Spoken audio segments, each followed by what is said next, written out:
É cada dia mais evidente que o Brasil vai sim falir em um curto espaço de tempo. Os sinais são claros e nesse vídeo eu vou explicar para você que sinais são esses e, acima de tudo, muita gente manda mensagem desesperada: o que eu faço? Compro dólar, saio do Brasil, tem que vender as coisas.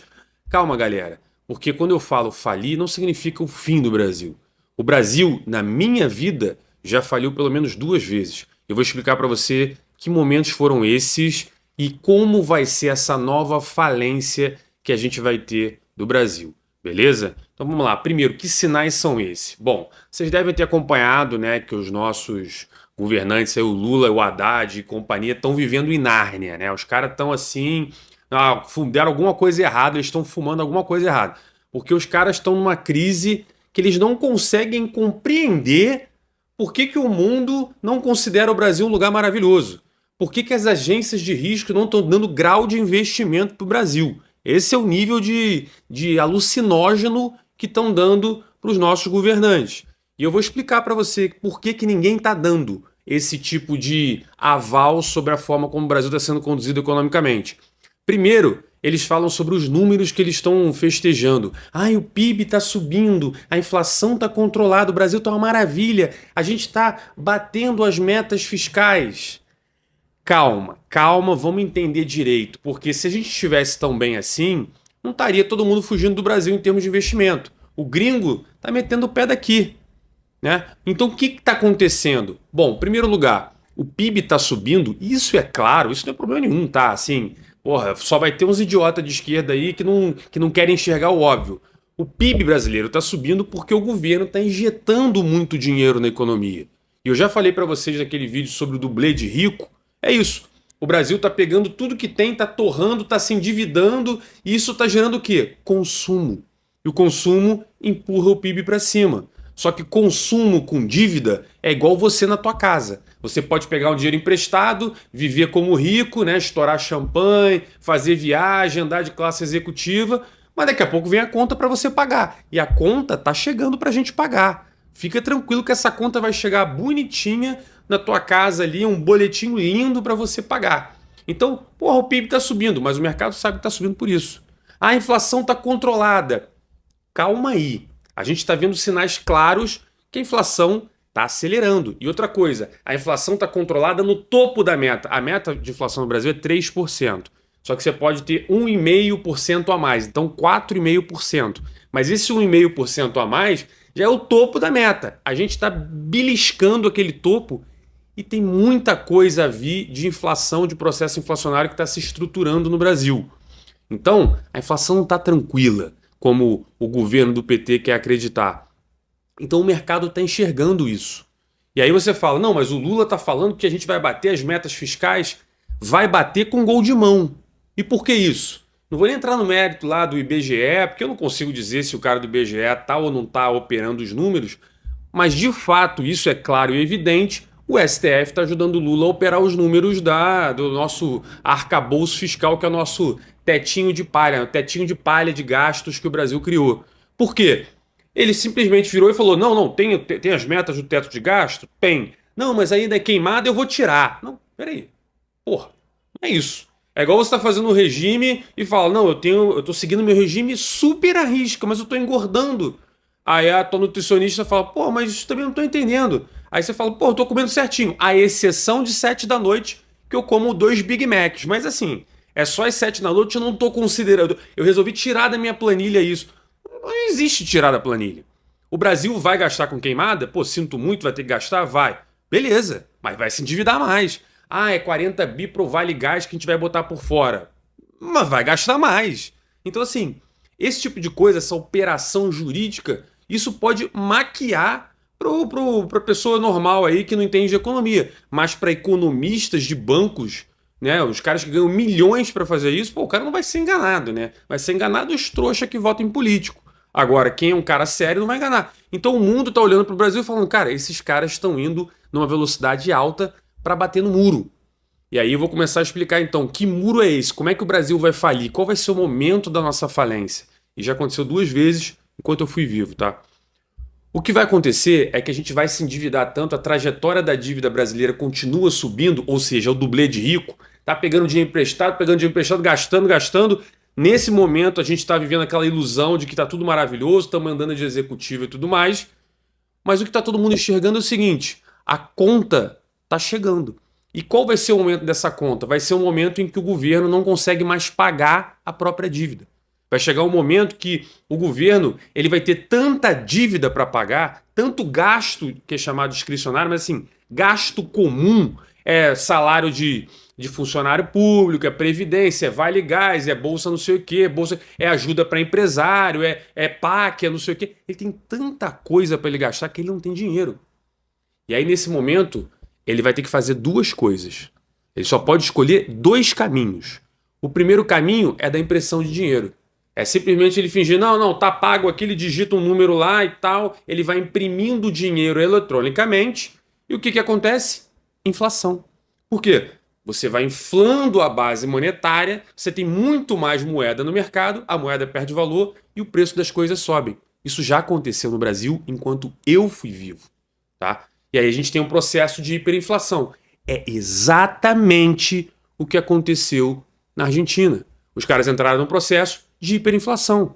A gente acompanhou. Peso valia $1 um peso, agora é 1.500 pesos para $1. Isso significa o quê? A moeda perdeu valor. Esse é o caminho que vai acontecer em breve para o Brasil se ele optar por esse lado.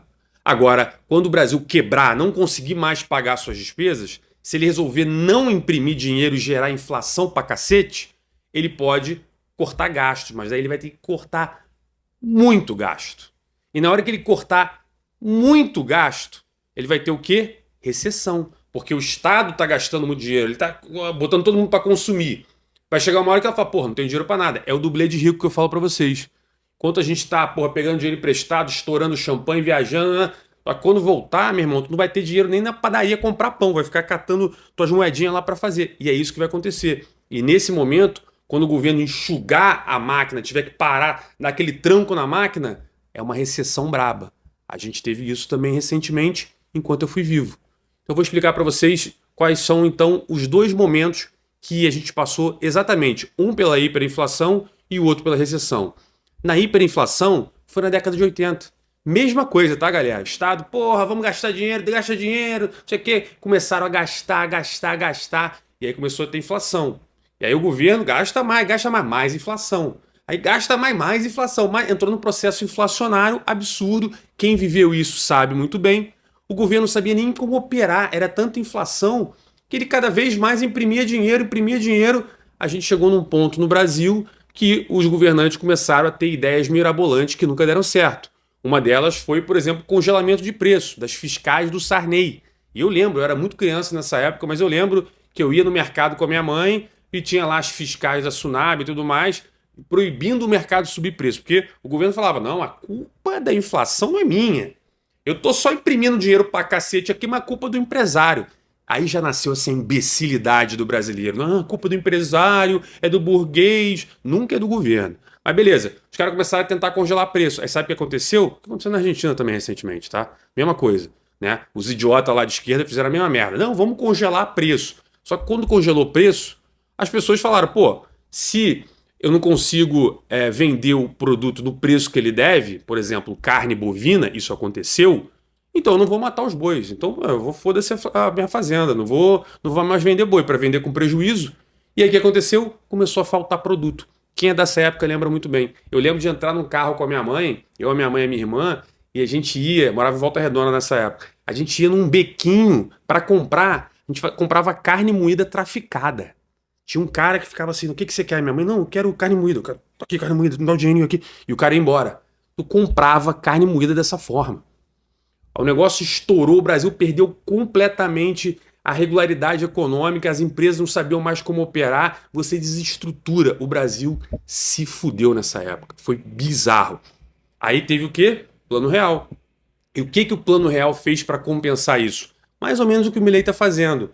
Choque, trava tudo, fecharam os bancos que ficavam imprimindo dinheiro, falou, ó, vamos privatizar a empresa para reduzir a dívida, aí vendeu o CSN, vendeu as telefônicas, as telefonias, né? Vendeu a Vale do Rio Doce. Então o governo começou a ter que vender empresa estatal. Não é que o Fernando Henrique era um cara liberal, né? Que esses imbecis de esquerda falam aí. Ah, ele era liberal. Não, é porque não tem o que fazer. Eu não tenho o que fazer. É você que está em casa quebrado, tem duas BMW na garagem, falando não tenho dinheiro para comprar comida. Vende os carros. A gente fez isso. Teve que vender as empresas. Teve que estatizar um monte de privatizar um monte de coisa. Rodovias, concessão. E o Brasil começou a respirar. Cortar mesmo, segurar. Aí o Brasil teve que se endividar. Então, se você gastasse mais do que arrecadava, o governo tinha que pegar dinheiro emprestado. E aí pegou dinheiro lá fora no FMI, teve todo um processo. Gente, o processo para organizar as contas do Brasil demorou. Os dois mandatos do Fernando Henrique até ali no início dos anos 2000, a gente ainda estava ajeitando as cagadas feitas pela inflação. E aí entrou o Lula. E aí o Lula continuou com a mesma idiotice que ele tem hoje. Só que qual foi a diferença nesse período? A China entrou na Organização Mundial do Comércio, começou a comprar, crescer, crescer, crescer. Precisava o quê? De produtos de agro, Brasil porrou. Precisava de minério, Vale do Rio Doce porrou. Petróleo disparou, Petrobras porrou. Então, assim, toda essa demanda de produtos, de commodities, o Brasil crescia. Então, o Lula, mesmo tentando fazer merda, não dava. Porque o Brasil crescia tanto com a China puxando a gente, que a gente ia crescendo. Até que chegou um momento que a China cresceu pra caramba, você naturalmente você vai crescendo rápido, depois você vai pegando um tamanho e você vai ficando mais leve, mas assim, o crescimento fica mais horizontal. Nesse momento, que o Lula estava saindo do segundo mandato e entrando a Dilma, ó, a Dilma seguiu a mesma dinâmica. Ah, gasto é vida, torra dinheiro, torra dinheiro, torra dinheiro, torra dinheiro, torra dinheiro. O que aconteceu? A mesma merda que na década de 80. Começou a ter inflação no Brasil, a Dilma chegou a ter inflação acima de 10%. Porra, gasto disparado, não sei o quê. A população começou a sentir isso. Na hora que ela botou o Joaquim Levy, tentou corrigir as merdas que ela estava fazendo, tarde demais. Foi empichada, né? Caiu. E aí o que aconteceu? Para você controlar as merdas que a Dilma fez, né? E o Lula fez também. Recessão. Quando você olha ali 2013, 2014, essa época, o Brasil, meu irmão, teve uma recessão absurda. Ou seja, por um lado a gente teve hiperinflação na década de 80, que quebrou o Brasil, né? Teve que travar e lançar o Plano Real. E por outro lado, a Dilma torrou, e ao invés de entrar num processo hiperinflacionário, a gente teve que travar as contas de que a gente teve uma recessão braba. Então o que vai acontecer com o Brasil em breve é isso. Não é que o Brasil vai quebrar e acabou, e fecha a porta, vai ter que todo mundo embora daqui. Não. A gente vai chegar num momento em que o governo vai ter essas duas opções. Ou ele entra em hiperinflação, ou ele entra numa recessão. Não tem outra opção. E aí a questão é, qual dessas opções o Lula, o PT e companhia vão assumir? Olha a Argentina, né? Todo mundo, ai, tem recessão na Argentina, meu Deus. É, mas os caras fuderam a porra toda do país e agora, nesse momento, tem que fazer o quê? Pé no freio, trava a economia, segura tudo, e aí recessão braba, mas a inflação lá tá caindo, tá ajeitando, e aí por que a bolsa lá tá subindo? De novo, os caras estão olhando, porra, agora a Argentina tá ajeitando as contas, tá ajeitando o dólar e tal, daqui a pouco ela vai começar a subir, mas vai demorar. Nesse momento tem pobre pra cacete na Argentina. Nesse momento os caras estão sofrendo pra caramba. É um processo longo de saída desse negócio de você fazer merda na economia. Então quando eu falo que vai falir, é isso que vai acontecer. E não tem absolutamente nenhum sinal de que o Lula, de que o PT, de que o Haddad vai mudar a rota. Os caras, inclusive, estão entendendo nada. Um cara para ir na TV dizer que não entende porque não dão grau de investimento para o Brasil com a economia do jeito que está, complicado. É complicado. É igual nutricionista para falar para você que, porra, ele falou que tá liberado você comer pizza e hambúrguer todo dia, ele não entende por que você tá engordando. Então isso é um absurdo. Por favor, se você gostou, curte, comenta aqui, pode colocar suas dúvidas aqui. E outra coisa, pessoal, não deixe de seguir lá o Instagram tv.viegas. Tenho falado muito lá nos stories sobre o que está acontecendo no Brasil, né? Às vezes a gente tem que falar com alguma mídia que vence em 24 horas, sabe como é que tá o Brasil, né? Não deixe de seguir o canal e vejo você no próximo vídeo.